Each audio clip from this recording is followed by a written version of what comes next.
Hi guys, and welcome to another batch of your replays. And today I thought I would answer a question I received recently. I was asked which of the two Russian TD lines, or what was better to go down, or what was the major difference between the two Russian TD lines. And I thought, you know what, let's just start here at Tier 7. I picked out two Tier 7 Russian TD replays. As per usual, haven't seen the replays, just looked at the end score results, but I decided to kick off with this game from Henki-0101 in the SU-152. He is here on Ensk, and let's just get going. Now, in my opinion, the major difference between the two Russian TD lines is Alpha versus DPM. The line that Henki is on, the SU-152, is a TD that has a lot of alpha damage, but the DPM can be a little bit lacking. You've got a long reload time, and that pattern follows to the SU or ISU-152, the Object 704, and the Tier 10. So this is a tank that has amazing alpha damage. Henki's been really aggressive here. He's firing premium. He starts off with an ammo rack on, wow, a Jag Panther. So he's only got 2 premium shots loaded. I don't know whether he's firing them intentionally or whether he's just forgotten to switch to HE, but you could see I was talking about the alpha damage. You could see that Henki did a huge 850 damage there, but he's got a reload of 15.27 seconds as he moves up. I don't think I've ever seen an SU in this position before, but this is not a bad position for an SU-152. Basically, you're covered from enemy fire to your left and right. Your rear is defended. You've only got to worry about what's in front of you. The tank isn't particularly maneuverable. Doesn't have fantastic armor. In fact, the only armor the SU-152 has is on its gun mantlet.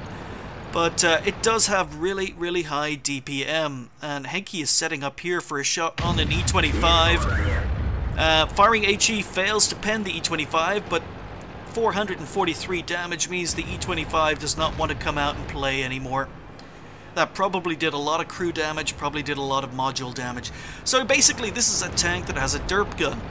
Now, the derp gun is the stock gun on the SU-152, and it's the gun I used and still use on the tank.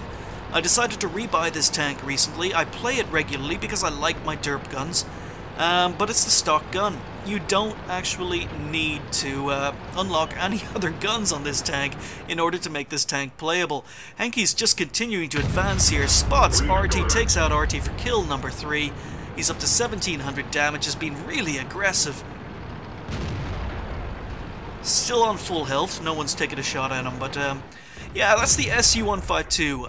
They're basically, until you get to the Object 704 at Tier 9, ooh, accuracy not good.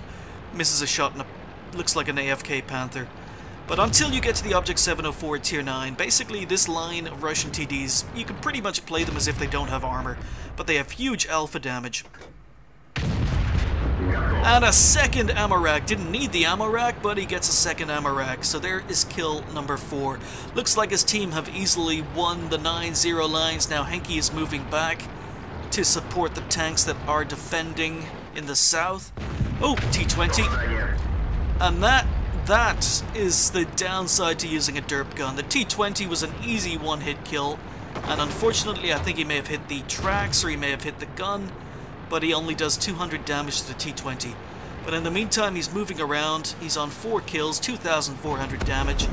He's trying to flank the T20, and the T20 comes out to play. So there's kill number 5. So yeah, big derpy TDs. This is basically what the one line of Russian TDs is. He's got an easy shot on the side of a T25-2. 850 damage. This is why I like this tank. Oh, there's his top gun. 3,500 damage, and he's not done. So side of an AMX M445 and another 512 damage. Is that the same E25 as was spotted earlier that Henki put a shot into? I'm not sure, but you see the SU doesn't have a lot of armor, although the E225 does bounce. There's the downside to firing HE. He can't shoot the E-25 because he needs to shoot through the wall, but he does take out a T-150 for kill number 8. 2 tanks left on the enemy team. Henke's gunner is dead, his driver is dead. And... oh, is he going to get a shot in the E-25? He is! The shot doesn't go where he aims it, but it's enough to take out the E-25. His team take out the MT-25. And he manages a kill on the E-25 with a dead gunner, but 9 kills, holy cow, on Ensk, a tank, or a map that isn't very friendly to this tank. Very aggressive play by Henke0101, and that pretty much shows off the SU-152. It's a tank that doesn't have a lot of armor, but it's all about the alpha, especially if you're using the stock gun and HE. So Henke picked up an ace tanker, not surprisingly, but he also picked up a Radley Walters, he picked up a high caliber, and he picked up the automatic Top Gun. Really, really awesome game, showing off the strengths of the SU-152 to their absolute best. Yeah, it doesn't have a lot of armor, it's not particularly maneuverable, but it does have a lot of alpha. You can see that Henke finished top with an impressive 1638 XP, 4,518 damage, 9 kills. Really, really nice game. 12 shots fired, 11 hits, and 11 penetrations. It's a pity he missed that shot on the Panther. But, yeah, 9 damaged, 9 destroyed. Only 141 assistance damage because he was destroying everything he was spotting. He earned 42,000 credits for that game with a premium account, 2,457 XP on a ×5 event. First game of the day, I'm happy to see. Left him on 12,285. Yeah, as he says in the replay description, SU-152, 9 kills, not OP at all. Yeah, in the right circumstances, in the right situations, I think the SU-152 can be overpowered. But a lot depends on the driver, a lot depends on the map, and a lot depends on the tanks on the enemy team. But yeah, first line of Russian TDs, it's all about the alpha damage. And before we move on to the next replay in the SU-100M1, the other Tier 7 Russian TD, this is part of the 1.5k subscriber giveaway week. This is day 5. Are we up to day 5 already? And yesterday's question was, what was your favorite nation? There's still time to enter all the other previous videos, but yesterday's question was, what was your favorite nation? You guys gave me a lot of really, really good answers. And one thing that really, really surprised me was how popular the British were. I really didn't think the British tanks would be as popular as they were, but obviously the Russians are in the lead, with people thinking the Russians are the strongest nation, and our favorite nation. And yeah, not surprisingly, the Japanese, even though a few people have voted for the Japanese are pretty much coming dead last.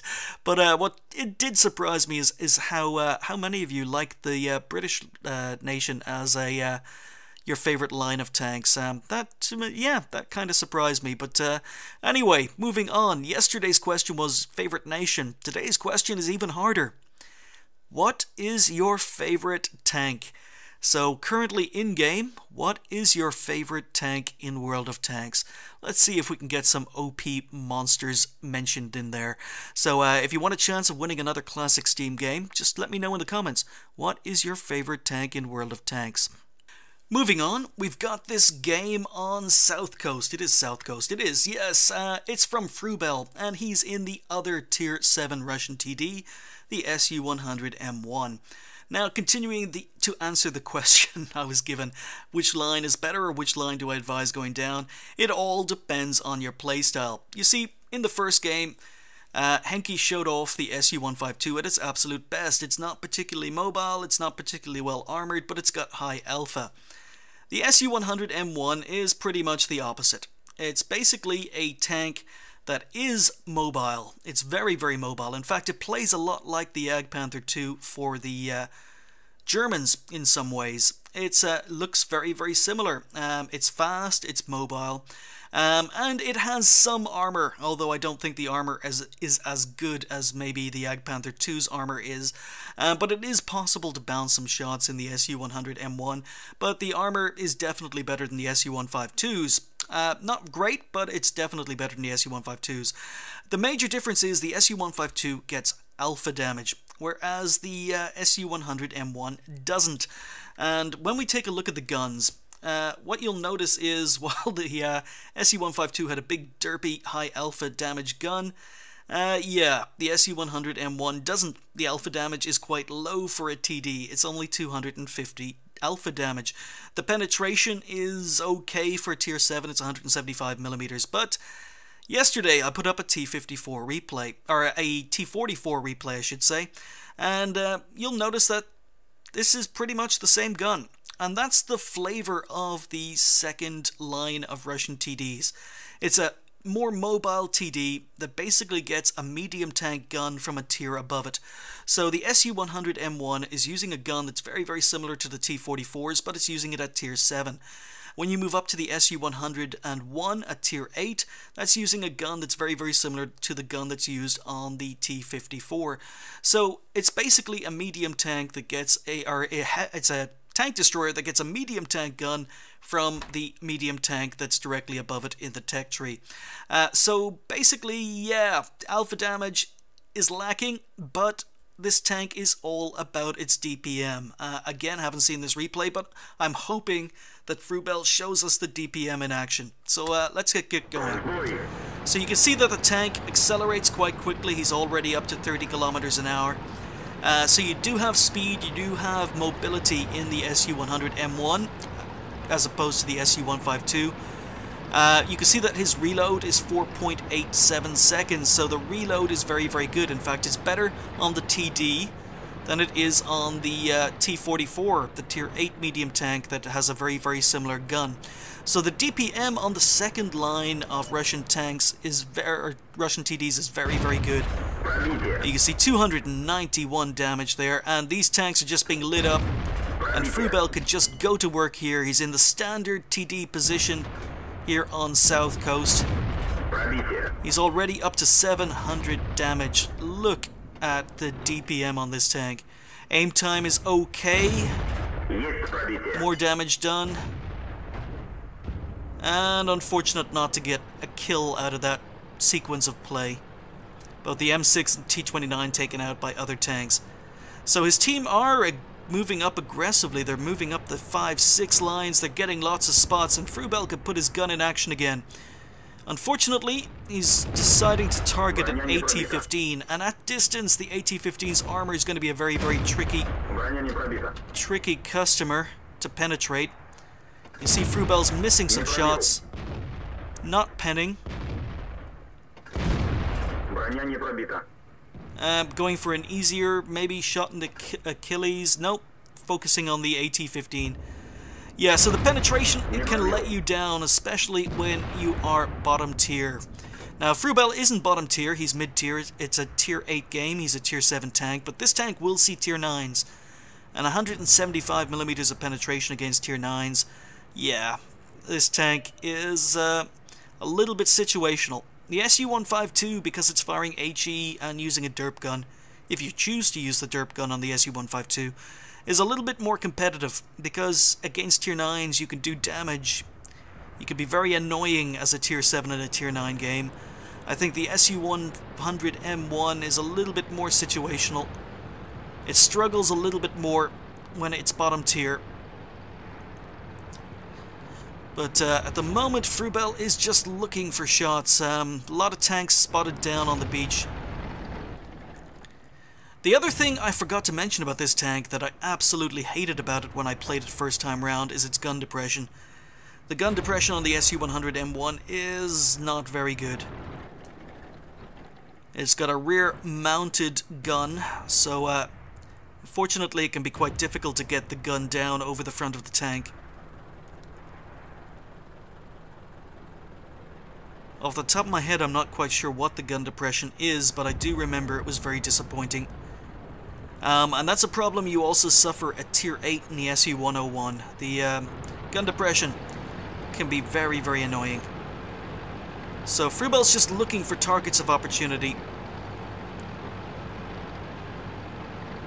ISU-152. He has shots. Oh, rushes that shot. Shot goes high. Hint of a shot on the roof of the SU-152. He goes for it and he gets it. So there's kill number 1 for Freubel. He's up to 1200 damage.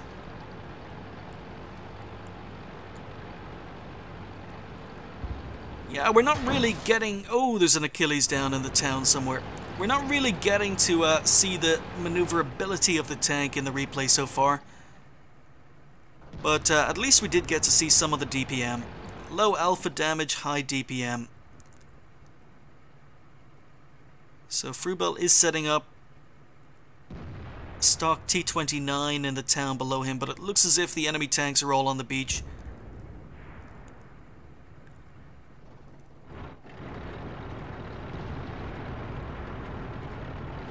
Okay, Freubel decides to relocate. Very dangerous T-34 on the other side. T-69. Does he have shots? He does. Okay, this is an opportunity for the DPM. Gets a shot into the T-69. Bounces, unfortunately. Just looking for targets of opportunity. Another nice shot into a T-34. And he's using these bushes. You can see he's shooting through bushes. The bushes are solid, which means his camo rating is very, very good. I don't remember Sixth Sense going off in this tank, so it's possible Freubel doesn't have Sixth Sense. I know someone was taking shots at him. And he's just going to work here. He's blowing away cover, trying to get shots on the T-34. Tracks the T-34. Does he have a repair kit? It doesn't look as if the T-34 has a repair kit.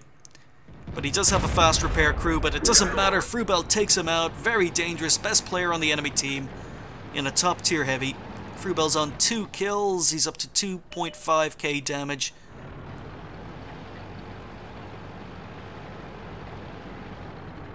But yeah, you can see the tank turns quite well. It accelerates quite well. If you were in an SU-152, you'd probably still be turning to turn around to get shots at this T-29. T-29 has moved into the village, but is behind houses. So we know that there was a Waffentrager, or a Borsig, last spotted down in B4. I think Freubel's a little bit worried. He might be being flanked. Yeah, he's setting up, using his camo, using bushes again. Wondering whether or not the Borsig is going to be advancing up the A line.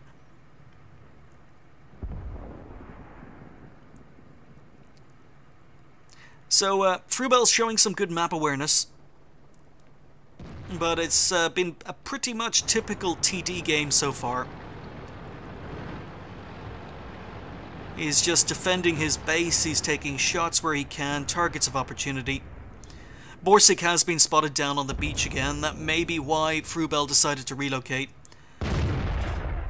Oh, good job. He's blowing away cover, trying to get a shot on the T-69. T-69's not stupid, he's relocating. So Freubel's going for more clearing of the cover.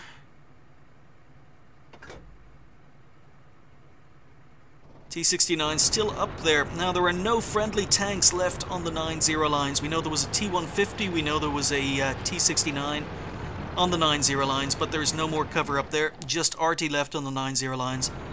So Freubel does need to, I wouldn't have switched location, he does need to patrol this side of the map. I think he knows that, he's going back.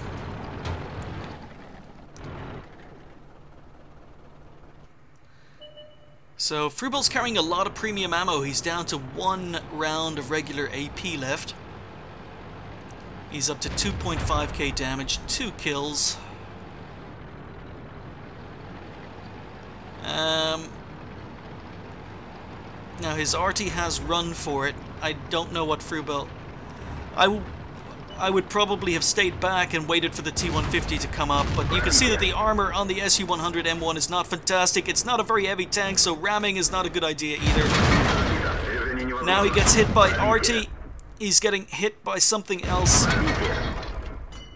But he's going to work. You see the DPM here. Easily. Ow. T-69 comes down, but he easily out-DPMs the T-150. I think Freubel maybe gave away his tank a little bit easily there. He could have stayed up on the ridge. He could have waited for the T-150 to come up. He could have stayed RT safe. But he decided to go on the attack, take out the T-150. And we'll speed up the rest of this replay. So it's still a 50-50 game. It's 3 versus 4. Looks as if the Borsig has got himself stuck, and the Borsig has got himself killed. Okay, still a 50-50 game. It's 3 versus 3. Rechtsschütze ausgefallen, wir feuern blind. Funke ausgefallen, Signalreichweite verringert. Okay, I do know that this is a win, but I don't know how they win it. Do they kill the remaining enemy tanks? Okay, enemy RT has finally been spotted, but VK trading shots with a VK. Or sorry, with an Achilles. So, alright, it looks as if it's going to be a cap victory.